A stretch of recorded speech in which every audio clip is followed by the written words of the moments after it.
야당이 이제 패배의 쇠사슬을 끊어야 한다. 네. 네, 지금 강력하게 주장하고 그리고 국회로 들어가야 된다. 네. 이렇게 주장하고 계신 거죠. 제가 여기 오기 전에 의총에서 발언하고 왔습니다. 네. 몇 년 전에 FTA 협상을 둘러싸고 국회 안에서 의총을 열고 있고 밖에는 제야 시민단체가 둘러싸고 있는 상황에서 네. 우리 이제 장애투쟁은 아니지만 국회를 보이콧하는 일이 있었고요.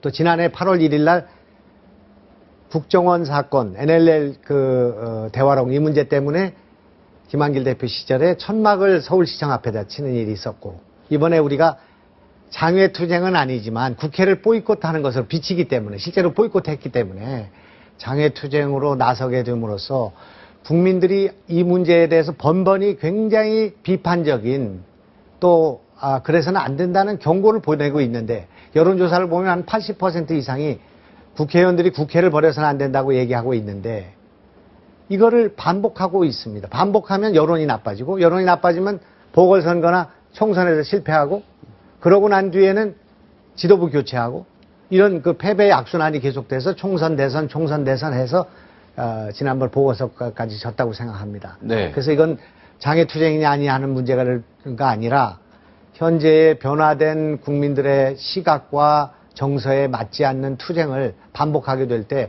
우리 야당은 고립되고, 야당이 고립되게 되면은 세월호 유가족들을 고립시키는 결과를 가져와서 결국 세월호 특별법 자체를 통과시키는데 협상력의 약화를 가져온다. 네. 그렇기 때문에 제가 온건파라고 불리는 거에 대해서는 저는 강력히 반발하고. 온건파는 아니다, 나는. 강경파입니다, 저는. 강경파입니까? 예, 국민의 지지를 얻는 그런 전술을 선택해서 세월호를 관철하고 또 민생 입법을 관철하는 그런 면에서 야당을 강화하기 위한 그런 노선이기 때문에 이런 주장이야말로 우리 당이 집권할 수 있는 길이고 새로운 야당상을 정립할 수 있는 길이라고 생각하기 때문에 만 비난을 무릅쓰고 이렇게 표도난마에 나왔습니다. 네. 네. 그럼 정청래 의원 이런 분들을 강경파라고 하는데 언론에서 그게 잘못됐고 어떻게 보면은 우리 김영환 의원이나 조경태 의원 이 중도 온건파라고 소위 쓰고 있는 이 부분들이 이분들이야 진짜 강경파다 이렇게 써야 되네요. 네, 이제 말하자면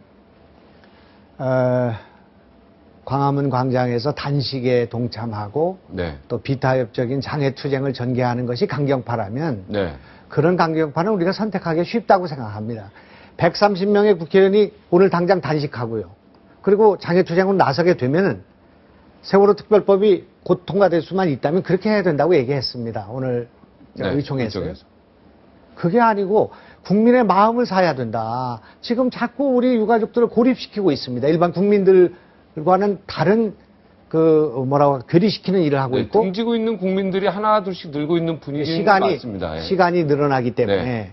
우리 국민들 가운데 5천만 가운데 단 한 사람도 세월호의 아픔을 느끼지 않는 사람이 없고요. 네, 한 명도 없죠. 없고 세월호 그 과정에서 304명이나 되는 국민들을 골든타임부터 시작해서 에어포켓이 있었는지 없었는지 모르겠습니다만 그 기간 동안 우리 대한민국 정부가 단 한 명도 살리지 못한 것에 대해서 분개하지 않은 국민이 없다고 생각합니다. 한 명도 없습니다. 그러나 이것이 140일 동안 시간이 경과했고 네. 정치권은 이것을 풀지 못하고 있고 또 유가족들의 그런 여러 가지 요구를 반영하지 못하는 이런 현실 속에서 국민들이 굉장히 고통스러워하고 있다고 생각합니다. 피로해하죠. 네. 피로해. 그래서 이게 산다는 것이 참 모질인 거 아니겠습니까? 여러 가지 어려움이 있고요. 국민들도 고단하고 그렇기 때문에 이 문제를 해결하기 위해서는 국회를 열어서 국회에서 여러 가지 현안과 민생을 해결해 가면서 세월호 특별법을 압박해야 우리가 세월호 특별법을 얻을 수 있다. 이것이 제 생각이고요.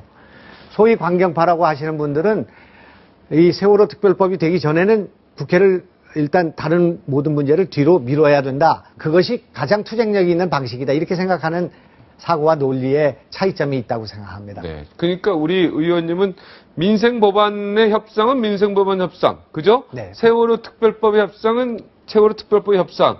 다 투 트랙으로 계속 협상하자는 얘기지. 이게 민생법안이 세월호 특별법 민생법안의 발목을 잡고 있는 이 형국은 올바르지 않다. 예, 이제 지금 만약에 그게 새누리당이 그렇게 강력하게 요구하고 있는 거 아니겠습니까? 새누리당이 밥을 먹자고 해서 우리가 네. 밥을 안 먹을 수는 없는 거 아니겠습니까? 네.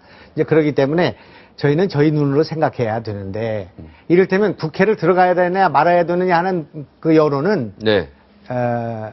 작게 잡아서 20대 80이라고 생각합니다. 네. 장애로 계속 국회의원들이 장애에서 투쟁해야 된다는 거 20이라면 국회의원들 80%는 국회로 들어가서 거기서 싸우라고 얘기하는 것이 80%가 있는데 우리가 이 80%의 룸에서 싸우면서 네. 여기는 얼마나 많은 그 실정이 있습니까, 지금. 그 일군 사령관이 술 먹고 추태를 벌이지 않나. 네. 또 무슨 검사장이 지금 여고생 앞에서 음란 행위를 벌이지 않나. 윤일병 같은 그런 병역 문화가 발생이 되질 않나. 경제가 좋아진 게 하나도 없습니다. 거기에 재정 늘리고, 가계부채 늘리고, 그리고 이렇게 해가지고 경제 살리겠다고 하는 거 많이 들어본 정책들. 네. 이거 국회에서 따져야 되거든요. 네. 이런 문제들이 지금 국회에 산적해 있는데 이걸 전선을 넓혀야 여권과 대통령이 긴장을 하고 야당의 권위가 서고 국민들의 신뢰가 있고 이렇게 될 때 특별법에 대해서 우리가 밀어붙일 수 있는 힘이 생기지. 네. 만약 국회를 보이콧하고 특별법을 우리가 싸우려고 한다면 국민들은 이 야당의 보이콧에 대해서 반대하고 비난하기 때문에 특별법의 협상력이 약화되고 우리 안산의 그 단원고 육아족을 포함한 우리 유가족들이 국민들과 괴리되는 그런 상황이 벌어진다 이겁니다. 그렇기 때문에 이것은 요번에 한 번 해본 것이 아니라 옛날 FTA 투쟁 때도 해봤고 지난번 천막장사회 때도 해봤고 번번이 이런 문제가 발생하기 때문에 제가 말씀드린 것은 과거의 민주 반민주 시대에는 대통령과 정부를 타도해야 될 대상이었기 때문에 막 길거리로 나오고 이 투쟁이 그 장애투쟁이라는 게 의미가 있었지만 지금은 우리가 선거를 통해서 정권을 교체를 해본 경험이 있고 또 이런 언론의 공간이 일정하게 주어진 상황 속에서는 국회라는 합법적인 공간에서 우리가 이런 갈등을 해소해야 되고 그리고 가끔 필요하다면 장외에 있는 세력들과 연대하거나 또는 같이 합류하는 건 있을 수 있지만 국회를 보이콧하고 나오는 것은 국민의 동의를 얻기 어렵다. 아마 제 생각이 아마 국민의 생각일 거라고 생각합니다. 네.